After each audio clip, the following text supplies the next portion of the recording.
नमस्कार दोस्तों, बहुत बहुत स्वागत है आपका हमारे चैनल सात्विक इक्विटी में। तो आज की इस वीडियो में हम डिस्कस कर रहे हैं जीटीएल इंफ्रास्ट्रक्चर के बारे में। और आज स्टॉक में ज़बरदस्त वाली तेज़ी देखने मिल रही है। यहाँ पे देखो स्टॉक ऑलमोस्ट 20% अपर सर्किट में ट्रेड कर रहा है। तो स्टॉक में आज बहुत ज़बरदस्त तेज़ी है। तो थोड़े से फंडामेंटल इसके रिव्यू कर लेते हैं ताकि आपको ईजी हो एनालिसिस करने के लिए। तो देखो यहाँ पे मार्केट कैप जो है 2000 करोड़ के आसपास का है, मतलब ये कभी छोटी साइज़ की कंपनी है। बट इसका जो बुक वैल्यू है निगेटिव है, प्राइस टू अर्निंग रेशो नहीं है क्योंकि ये कंपनी लॉस मेकिंग कंपनी है। रिटर्न ऑन एसेट नेगेटिव है, return on equity, return on capital employed बिल्कुल जीरो है, मतलब एकदम रद्दी टाइप की कंपनी हमें समझ में आ रही है। अब थोड़े से प्रॉफिट लॉस स्टेटमेंट देख लेते हैं।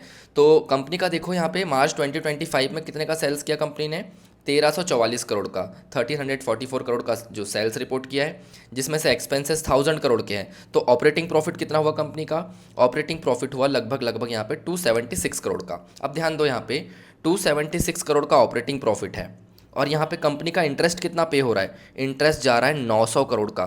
मतलब कंपनी का जितना ऑपरेटिंग प्रॉफिट नहीं है उससे कई गुना ज़्यादा क्या हो रहा है, इंटरेस्ट पेमेंट हो रहा है। तो ये उतने अच्छे साइन नहीं है किसी भी कंपनी के लिए। अब यहाँ देखो मार्च 2024 में 366 करोड़ का कंपनी ने ऑपरेटिंग प्रॉफिट जनरेट किया और इंटरेस्ट कितना पे किया, 800 करोड़ का इंटरेस्ट पे किया। यहाँ पे देखो 2023 में यहाँ पे 361 करोड़ का ऑपरेटिंग प्रॉफिट जनरेट किया, उसके बाद इंटरेस्ट कितना पे किया, 782 करोड़ का इंटरेस्ट पे किया। मतलब कंपनी में डेट बहुत ज़्यादा है, इंटरेस्ट कॉस्ट जो है ऑपरेटिंग प्रॉफिट से भी कई गुना ज़्यादा है। तो ये अच्छा साइन नहीं है किसी भी कंपनी के लिए, किसी भी कंपनी के लिए अच्छा साइन नहीं है। मतलब आपकी जितनी इनकम हो रही है उससे कई गुना ज़्यादा अगर आप इंटरेस्ट पे कर रहे हो तो ये कोई अच्छा साइन नहीं है किसी भी कंपनी के लिए। अब यहाँ देखो बैलेंस शीट में थोड़ी सी नज़र डाल लेते हैं। तो कंपनी का जो बोरोइंग है, जो कंपनी का बोरोइंग है थोड़ा थोड़ा कम जरूर हुआ है, लेकिन कंपनी की जो रिजर्व्स है नेगेटिव में है।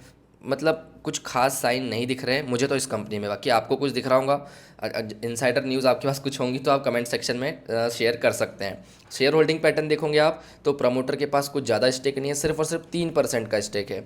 लेकिन DIS देखो, DIS के पास 45% स्टेक था।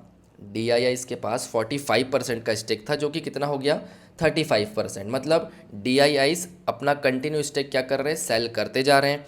DIS में काफ़ी बड़े बड़े नाम अभी भी इंक्लूड है, जैसे यूनियन बैंक हो गया, सेंट्रल बैंक हो गया, बैंक ऑफ बड़ौदा हो गया, इंडियन ओवरसीज बैंक हो गया, कैनरा बैंक हो गया, ICICI बैंक हो गया, लाइफ इंश्योरेंस हो गया, और यहाँ पे IFCI। और पब्लिक के पास जो है 61% की होल्डिंग है। पब्लिक के पास बहुत बड़ा स्टेक आ चुका है। और नंबर ऑफ शेयर होल्डर देखो यहाँ पे 27 लाख हो गए, 27 लाख। मतलब रिटेलर्स स्टॉक में भर भर के फंसे हुए हैं, बहुत अच्छे तरीके से फंसे हुए हैं। और DIS अपना स्टेक कम करते जा रहे हैं, FIS कुछ है नहीं शेयर में, प्रमोटर के पास भी कुछ खास शेयर नहीं है।